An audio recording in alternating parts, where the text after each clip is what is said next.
Hello everyone and welcome back to my channel, or welcome if you were new. We're chasing one another, getting lost in another summer. Never wanted it to end.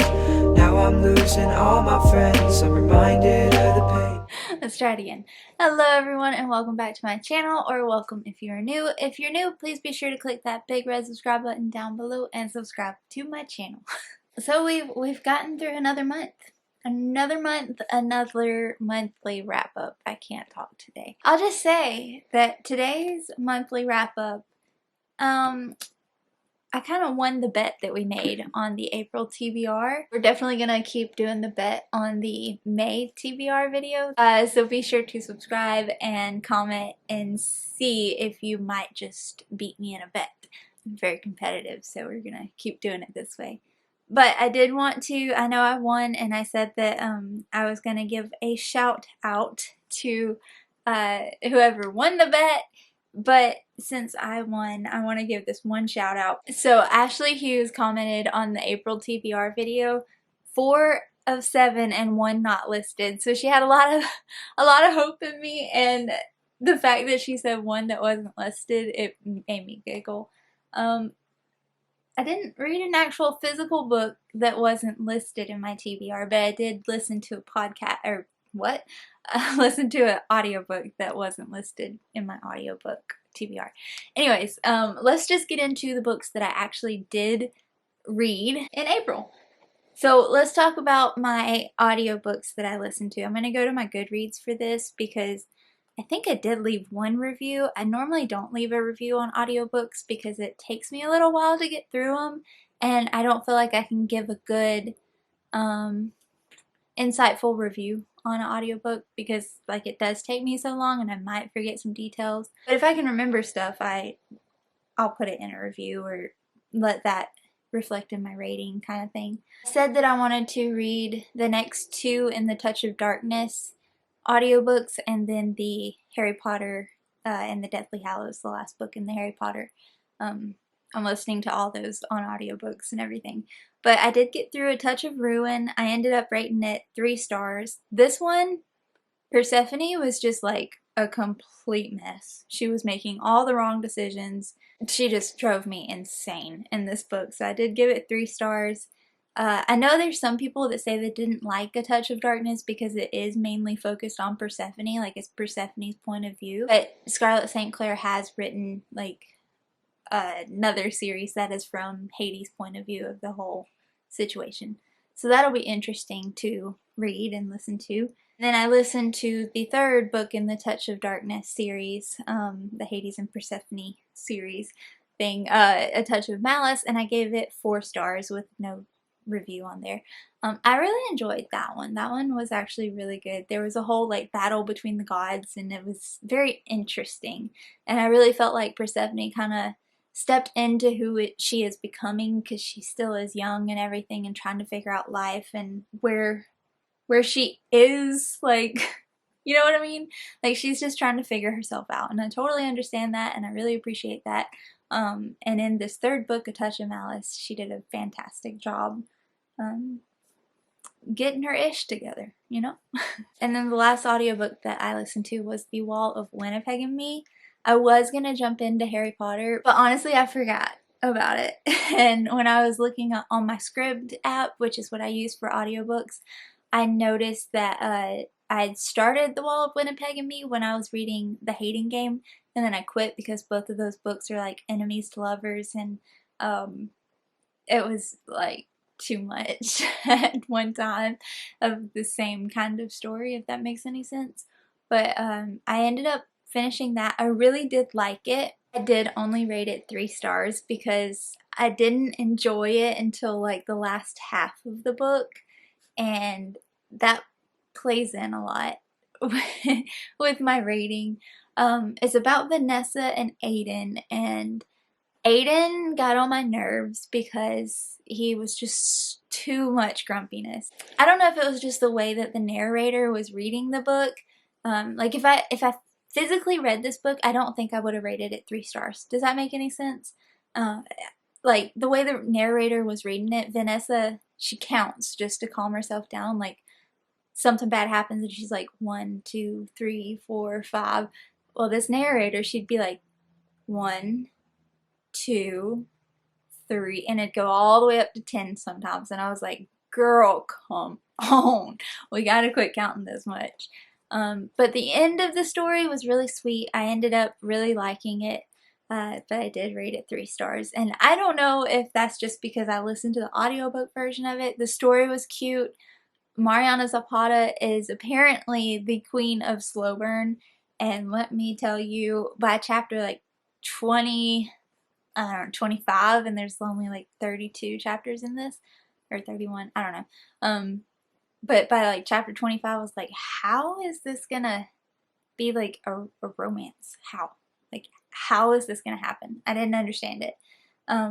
Vanessa really got on my nerves with the whole like questioning Aiden thing. Like the whole time I was yelling at my phone, I was like, hello. It's very apparent because the whole book is from Vanessa's point of view, but like if you pay attention, which I mean, I guess you're supposed to, and it's just part of storytelling, but if you pay attention, you can tell that she didn't need to question Aiden for anything. I don't know. But yeah, so that's all the audiobooks that I got through in April. So let's go to my little stack over here. Can you see it? You can see a corner of it. Okay, are you ready for it? I read 5 physical books, all on my TBR. Oh, you know what? Actually, I think you might be right. I can't remember if Cruel Prince was on here or not. Yes, it was. Haha, you weren't. Okay, sorry. So, let's try to go in order here. So I finished, I feel bad adding this to my April wrap up, but I did finish this in April, The Love Hypothesis by Ali Hazelwood. I gave this one 3 stars. It was very hard to get through. I don't know. After they went to the convention and everything like that, like I really enjoyed that. But you know what? I feel like this was definitely a slow burn book. A little bit quicker than Mariana Zapata, let's just say. But I feel like maybe this type of trope isn't my favorite. Is The Wall of Winnipeg and me enemies to lovers? Like, can somebody clarify that for me? Because I don't know. I know that like A Court of Mist and Fury, that was definitely enemies to lovers, and I loved that kind of trope. But like this one and The Wall of Winnipeg and me, just something about it, I didn't like it that much. Like I didn't hate it, but I didn't love it. But this one's about, let's see if I can remember their names, Olive and Adam. Haha, I got it. And she is like a student and he's like a teacher, and they have a fake, oh, that's what kind of trope it is, the fake dating. There we go. It clicked. Okay. So the fake dating relationship trope thing, I don't think that's my favorite, because both of these books had a fake dating kind of thing, fake marriage type thing, and it just didn't end up being my favorite. I did enjoy it, not as much as I have enjoyed other books. So yeah, I know a lot of people like rave about this and were pretty disappointed in my review when I posted it to my Bookstagram, but you gotta do what you gotta do. So the next book I got into is the, I want to say, last book in the like Farah Resend part of ACOTAR. This is number 3.1 in the ACOTAR series, and I ended up giving it 5 stars just because I really enjoyed how everything got tied together in this book. Like, it's all I've ever wanted out of any kind of series, like TV series or a movie or book or whatever. I just wanted it to be tied together in a nice little bow, and this was it. This was a great Christmas special. Very much enjoyed it. I've really, really enjoyed this series. Obviously, these are coming soon to the shop. I'm trying to get everything approved by Sarah J. Maas, but I do have an ACOTAR collection coming, and I'm starting them now, hoping that I get approved for everything. Probably kind of dumb on my part, but I want to do it. And if anything, I will have new sweatshirts and t-shirts for myself that talk about my favorite book series. And I finally got into Reminders of Him. I tapped this a few times, about 4 times, just because I want to pull some stuff for to add to the coho collection on Backstitch Burton. If you didn't know, I own my own business. I hand embroider and now vinyl and embroider sweatshirts and t-shirts and totes and stuff like that. But I have a whole Colleen Hoover collection. We've done Ugly Love and It Ends With Us, and I want to add reminders of him to that collection. This book, okay, if you have read any coho books, I've only read the 3, okay? But if you've read any coho books, you know how good It Ends With Us is. And you know how good Ugly Love is. Oh, bless you. This one trumps Ugly Love, okay? This one is so freaking good. It's about Kenna and, oh god, what's his name? Ledger. It's about Kenna and Ledger is a dreamboat, and Kenna is such a beautiful character. I gave this 5 stars, obviously.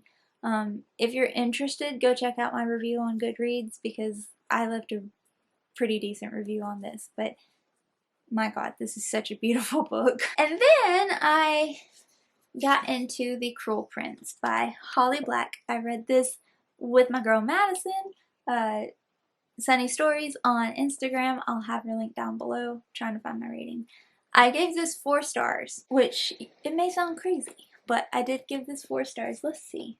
I really enjoyed this, and I'm really interested to get into the next couple of books. So this book is about Jude and Carden. I'm really trying to remember these characters' names in all of these books that I read, but this one's about Jude. It's mainly about her and her trying to find her place in Fairy. Yeah, Fairy. And she is a human, and you know, when you're not the same species, it's just kind of hard to survive when you're a non-magical person with a lot of magical people. And then there's like a lot of like politics in this book, which was actually really interesting to me. I didn't think it would be, but it was. And the ending kind of dragged out a little bit for me, but that was okay. Like, it needed to in order to complete the story. But the way that Holly Black builds this world, this is kind of a world building first book, but you are interested the whole time. It's not like A Court of Thorns and Roses. Like, that one, that first book in a series, that was rough. That was hard to get through the world building on that. But the way Holly Black does it, it's so quick. The way she's describing all the different types of fae, the way that she's describing the world and like the portals or whatever it is, she just does a fantastic job, and it's absolutely beautiful. Also, one of my favorite parts of this whole thing is the doodles. The doodles are just everything. They're so cute. Mine actually came, I gotta know if anybody else's came like this. Like, if you own this book, tell me, does your pages 186 and 187 have these little like smudge marks on them from like the print? Because there was a part, like, even my chapter 18 has it. I'm all twisted up. I want to know if anybody else's copy has this as well, and if it does, then we're twins, and that's cool. But yeah, I really enjoyed this, and I cannot wait to get into the next 2. Madison has already read them and reviewed them on her Instagram, and she's in love, and so I'm just really excited to fall in love with some more fairies. And then the final physical book that I read is Daisy Jones and the Six. I have literally never tabbed a book so much in my life. This book was incredible. I devoured this. I really did think I was going to read it all in one night, but I just didn't have time because I have a full-time job and I'm running a small business and I've got my little family. If I could have, I would have. This book was incredible. This was my first like historical fiction type book, and oh, what'd they call it? Like, it's interview style. So it's like you've got an interviewer asking these questions, but you can't hear the questions. Just like if you, like, when I was reading this, I was picturing a documentary, like exactly what she was going for, picturing like a documentary, and the people would talk and come on screen and their name would pop up right there. And then it'd show like a scene of them doing a show or something like that. Like, that's how I was picturing this whole book this whole time. And I know it's getting made into a movie, and I am so freaking excited for it. I gave this book 5 stars, obviously. It's just such a beautiful read. This was my first Taylor Jenkins Reid book, and my first historical fiction, and my first interview style book, so Taylor Jenkins Reid, you just popped a lot of my cherries. So that is literally all of the books that I read in the month of April, and I'm very happy that I won the bet against you guys. I am trying to get through the score. I am halfway through the score right now, and I really was trying to get through it, but I had a lot to do with Backstitch yesterday, and I think I read like 2 chapters, but today I've read about 3. But today is May 1st, so I did not finish that in April, so it doesn't get included. But I almost completed my whole TBR. I've got 1 book still up there from my April TBR video, and it's Verity. That's all I got for you guys today. Thank you all so much for watching. I hope you have a fantastic day, night, or whatever time of day it is that you're watching this. And I will see you guys in the next one. Bye.